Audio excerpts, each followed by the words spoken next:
क्या वेरिकोसिल लीन पेशेंट्स या lean body type में मिलता है या जो बहुत पतले हैं उन्हीं को ज़्यादा वेरिकोसिल मिलता है? एक्चुअली इसके ऊपर कोई एज सच बिग स्टडी नहीं है, बट एज एन हम जैसे पेशेंट्स को देखते हैं तो उनमें से अप्रॉक्सीमेटली 70% लीन पेशेंट्स ही निकलते हैं जो वेरिकोसिल के पेशेंट डेवलप होते हैं। इसी के बारे में बात करूंगा कि लीन के साथ क्या ऐसा होता है जिसकी वजह से वो वेरिकोसिल प्रोन हो जाते हैं, या जिसे मैं बोलूं कि पतले लोगों में वेरिकोसिल ज़्यादा मिलता है। उसको समझना और अपनी बॉडी टाइप को भी समझना, और इसी के साथ साथ आप कैसे उससे बच सकते हो उसके बारे में जरूर बताऊंगा इसी वीडियो। तो सबसे पहले स्टार्ट करते हैं वेरिकोसील होता कैसे। देखो सिंपल सी बात है, वेरिकोसील के बारे में आपने गूगल पे बहुत जगह या किसी और डॉक्टर की भी आपने बात सुनी होगी। बेसिकली आपकी वेन के अंदर इन्फ्लेमेशन है कॉज बाय आपके रिफ्लक्सेस आने की वजह से। ब्लड दोबारा घूम के वापस टूवर्ड्स टेस्टिकल्स जा रहा है, तो जहां से वो घूमता है वहां पर वो क्या हो जाता है, एक डायमीटर क्रिएट कर देता है। कोई भी चीज, जैसे कि मान लीजिए आपके पास गार्डन में पाइप है या आप पार्क में पाइपें देखते हो जो पानी को कैरी करती है, जो पौधों को पानी देती हैं। आप उस जगह को देखो जहां पर सबसे ज्यादा टर्न हो रहा है, तो वहां पर क्या होता है, धीरे धीरे करके पानी, या जैसे मैं बोलूँ पानी के रिसने की वजह से या पानी के निकलने की वजह से वहां पर उस जगह पे थोड़े थोड़े बम्प बन जाते हैं पाइप के अंदर। वो बम्प इसलिए बनते हैं क्योंकि वहां पर पानी का फोर्स जो है ज्यादा लग रहा है, जिसकी वजह से उस जगह पे फुलावट आ जाती है पाइप में। सेम दिक्कत होती है हमारी वेन्स के साथ भी। वेन्स हमारे ब्लड को कैरी करता है, जहां पर भी रुकावट बनेगी उस जगह को वो फुला देगा, या जिसे मैं बोलूँ उस जगह पर अपना एरिया बढ़ा लेगा, जिसकी वजह से वो अपनी निकासी कर सके या निकल सके। उसी तरीके से जब रिफ्लेक्सेस बनते हैं तो जहां पर ब्लड घूम रहा होता है उस जगह का डायमीटर बढ़ा देता है, और उस डायमीटर को बढ़ने की वजह से वहां पर इन्फ्लेमेशन भी होती है, दर्द भी होता है।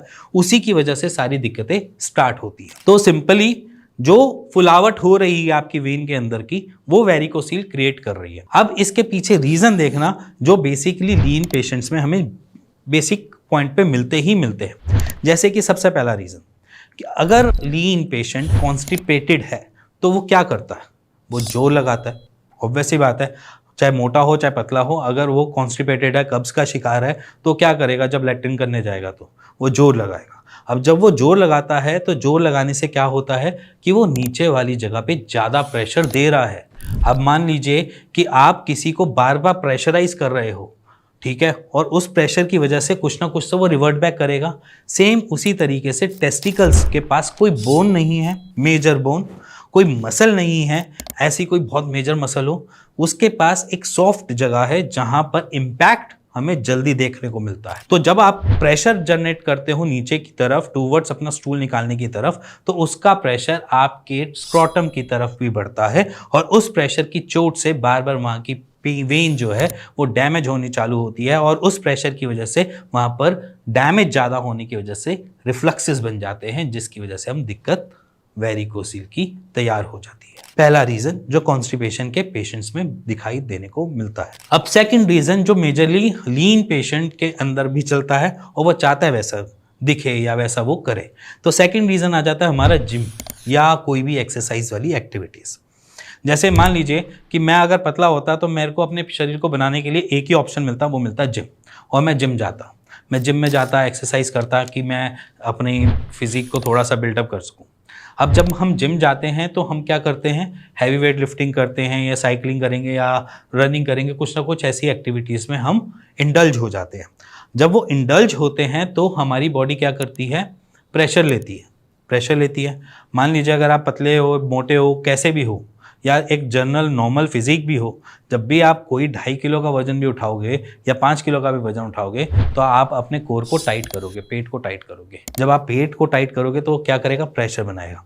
उस प्रेशर की वजह से हमारे वही सिग्नल वहाँ पर जाता है, और उसी प्रेशर की वजह से वेरिकोसिल डेवलप होता है। तो दूसरा, जब आप लीन हो तो एक्सरसाइज करनी है, बट ऐसी एक्सरसाइज नहीं करनी जिसकी वजह से आपको बॉडी इंपैक्ट डाले। और अगर आप एक्सरसाइज कर भी रहे हो तो सपोर्टर डालना स्टार्ट कर दो आज से ही एक्सरसाइज करते वक्त। थर्ड रीजन क्या होता है, मोस्ट ऑफ द पेशेंट्स में जब लीन होते हैं, जब हम पतले होते हैं या हम ऐसी कोई चीज कर रहे होते हैं, हम क्या करते हैं, हम बेसिकली गो थ्रू होते हैं, मतलब हर जगह से हम चल फिर रहे हैं, सारी चीजें कर रहे हैं, ठीक है। उसी में एक चीज आ जाती है हमारे पास, स्कूटर राइडिंग या बाइक राइडिंग। नॉर्मल है, ना आप एक्सरसाइज करो ना आप कॉन्स्टिपेटेड हो, बट अब इम्पैक्ट पड़ता है आपकी स्कूटर और बाइक की वजह से। कभी भी देख लेना, आपकी गर्मियों में स्क्रोटम हमेशा हैंगिंग मोड पे रहता है और सर्दियों में हमेशा कॉन्ट्रैक्शन फॉर्म में रहता है। उसके पीछे एक रीज़न होता है कि जब बॉडी को लगता है कि मेरे को गर्मी लेनी है तो वो आपके शरीर के साथ चिपक जाता है।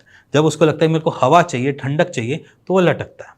अब क्या होता है गर्मियों में basically most of the patients या मोस्ट ऑफ द मैन के टेस्टिकल्स जो होते हैं वो थोड़े बहुत लटके मिलते हैं, स्क्रोटम उसका थोड़ा सा लटका हुआ मिलता है। ठीक है, इस चीज पे क्या होता है कि हम गर्म स्कूटियों पे या बाइक्स पे इजीली बैठ जाते हैं, तो उसका इम्पैक्ट हमारे टेस्टिकल्स लेते हैं और जिसकी वजह से वो ज़्यादा हैंग होते हैं और उसका इम्पैक्ट आ जाता है हमारी वेन्स पे।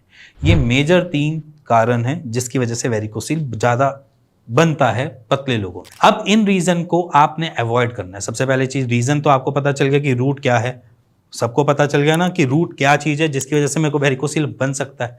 आपने उन रूट कॉजेज को निकाल के बाहर रख देना। अब बात करते हैं कि उसको सुधारना कैसे है। अब सबसे पहली चीज़ समझना कि अगर आप कॉन्स्टिपेटेड हैं तो हाई फाइबरस फूड को इनटेक करना स्टार्ट कर दो आज से, जिससे क्या हो, आपको कॉन्स्टिपेशन हो ही ना हो। और कॉन्स्टिपेशन नहीं होगी तो आप ज़्यादा बेटर फील करोगे और कोई भी इम्पैक्ट आपके स्क्रोटम की तरफ नहीं आएगा।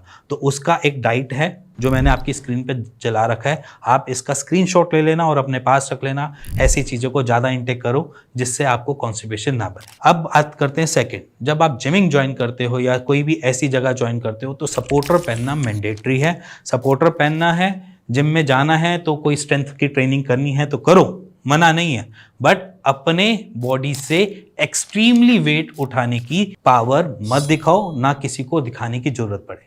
अगर आपका लिमिट जो है वो 2.5 किलो की है तो 2.5 किलो से ही ले लो, उसमें कोई दिक्कत नहीं है। अगर आप ओवर लिमिट ज़्यादा जाते हो तो ये आपको कॉम्प्लिकेटेड कर सकता है। ऐसा नहीं होता कि सब में ही होती है ये प्रॉब्लम, बट जब आप एक्सरसाइज करना स्टार्ट करते हो तो आप इन सारी चीज़ों का ध्यान ना रखते हुए अपने स्क्रोटम पे ज़्यादा लोड डाल देते हो, जिसकी वजह से आपको ये वेरिकोसिल डिटेक्ट हो जाता है या मिल जाता है। अब थर्ड, स्कूटर बाइक कभी भी आप चला सकते हो, मना नहीं है, क्योंकि स्कूटर बाइक खरीदा चलाने के लिए। तो स्कूटर बाइक के ऊपर आपने जब कभी भी बैठना है थोड़ा सा गीला कपड़ा मार के बैठ जाओ, जिससे थोड़ा सा ठंडा हो जाए या नॉर्मल हो जाए सीट, क्योंकि गर्मियों के टाइम में ये इम्पैक्ट बहुत मेजर डालता है। हम उसको नज़रअंदाज कर देते हैं बट इम्पैक्ट बहुत मेजर डालता है।